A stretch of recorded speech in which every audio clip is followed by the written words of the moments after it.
So ಇವಾಗ gas on ಮಾಡಿ ಪಾತ್ರೆ ಕಾಯಕ್ಕಿದ್ದೀನಿ, ಒಂದು ಕಡಾಯಿ ಕಾಯಕ್ಕಿಟ್ಟಿದ್ದೀನಿ. ಸೊ ಇವಾಗ ನಾನು ಇದಕ್ಕೆ ಆಯಿಲ್ನ ಆ್ಯಡ್ ಮಾಡ್ತಾ ಇದ್ದೀನಿ. ಒಂದು 50 ml ಆಫ್ ಆಯಿಲ್ ಶುಂಠಿ ಆನಿಯನ್ ಆ್ಯಡ್ ಮಾಡ್ತಾ ಇದ್ದೀನಿ.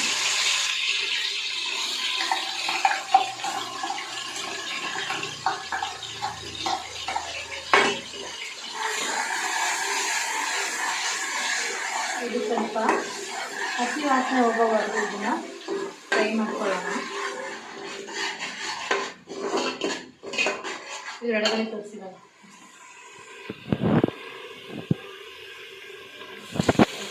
ಹಳದಿ ಆ್ಯಡ್ ಮಾಡ್ತಾ ಇದ್ದೀನಿ, ಒಂದು 1/2 ಸ್ಪೂನ್ ಅಷ್ಟು.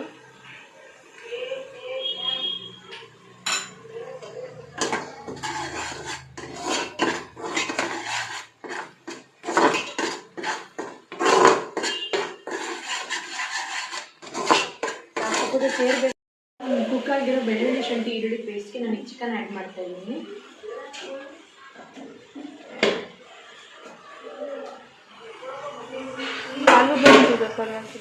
ಇವಾಗ ಇದಕ್ಕೆ ನಾನು ಹಳ್ಳುಪ್ಪನ್ನ ಆ್ಯಡ್ ಮಾಡ್ತಾ ಇದ್ದೀನಿ.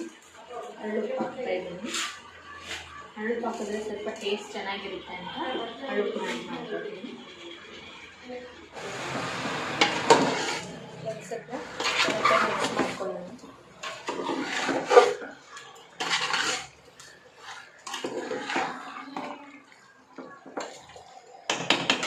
ಕ್ಲೋಸ್ ಮಾಡೋಣ. ಕುಕ್ಕಾಗಿ ಚಕ್ಕೆ, ಲವಂಗ, ತೆಂಗಿನಕಾಯಿ, ಕಡಲೆ ಎಲ್ಲನೂ ಪೇಸ್ಟ್ ಮಾಡ್ಕೊಳ್ಳೋಣ ಚಿಕನ್ ಕುಕ್ ಆಗೋಷ್ಟೊತ್ತಿಗೆ.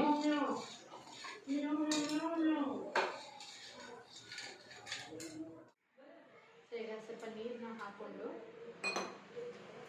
ಚೆನ್ನಾಗಿ ಪೇಸ್ಟ್ ಮಾಡ್ಕೊಳ್ಳೋಣ.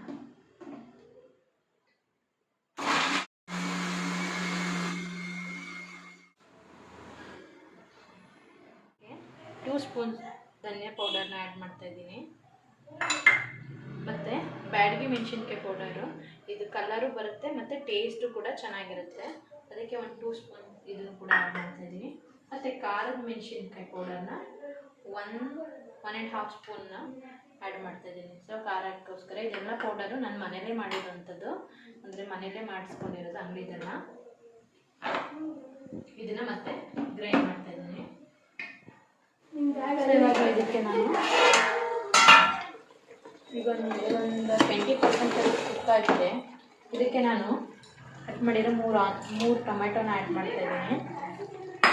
ಟೊಮೆಟೊ ಆ್ಯಡ್ ಮಾಡಿ ಮಸಾಲ ಮಿಕ್ಸ್ ಮಾಡೋಣ.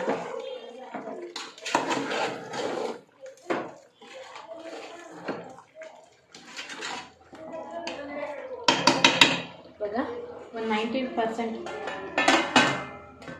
ನೋಡೋಣ ಇವಾಗ ಎಷ್ಟು ಕುಕ್ ಆಗಿದೆ ಅಂತ. ಇದು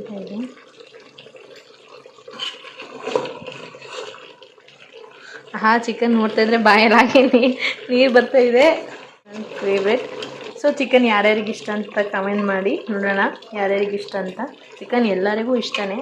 ಹೌದಾ, ಈಗ ಚಿಕನ್ ಒಂದು 70-80% ಅಷ್ಟು ಕುಕ್ ಆಗಿದೆ.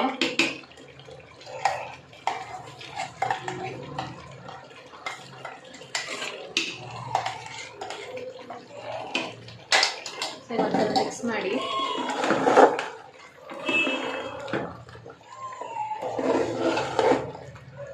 ಇದಕ್ಕೆ ನಮ್ಗೆ ಎಷ್ಟು ಥಿಕ್ನೆಸ್ ಬೇಕೋ ಅಷ್ಟು ನಾವು ಇದಕ್ಕೆ ನೀರನ್ನ ಆ್ಯಡ್ ಮಾಡ್ಕೊಳ್ಳೋಣ.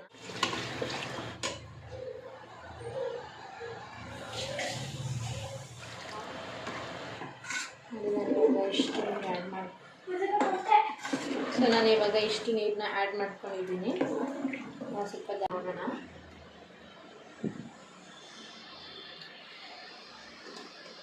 ಒಂದು ಸ್ವಲ್ಪ ಸಾಲ್ಟ್ ಆ್ಯಡ್ ಮಾಡ್ಕೊತೀನಿ ನಾನು. ಇದಕ್ಕೆ ಒಂದು ಸ್ವಲ್ಪ ನಾನ್ ವೆಜ್ಗೆ ಕಲ್ಲುಪ್ಪನ್ನೇ ಆ್ಯಡ್ ಮಾಡ್ತೀನಿ. ಸೊ ಅದು ಟೇಸ್ಟ್ ಚೆನ್ನಾಗಿರುತ್ತೆ ಅಂತ.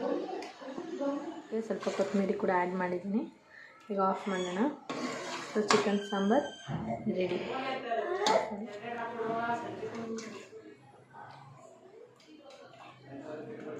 ಸೊ ಚಿಕನ್ ಸಾಂಬಾರ್ ರೆಡಿಯಾಗಿದೆ.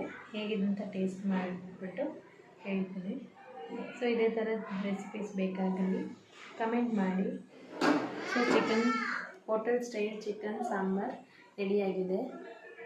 ನೀವು ಕೂಡ ಟ್ರೈ ಮಾಡಿ ಹೇಗಿರುತ್ತೆ ಅಂತ ಕಮೆಂಟ್ ಮಾಡಿ. Thanks for watching.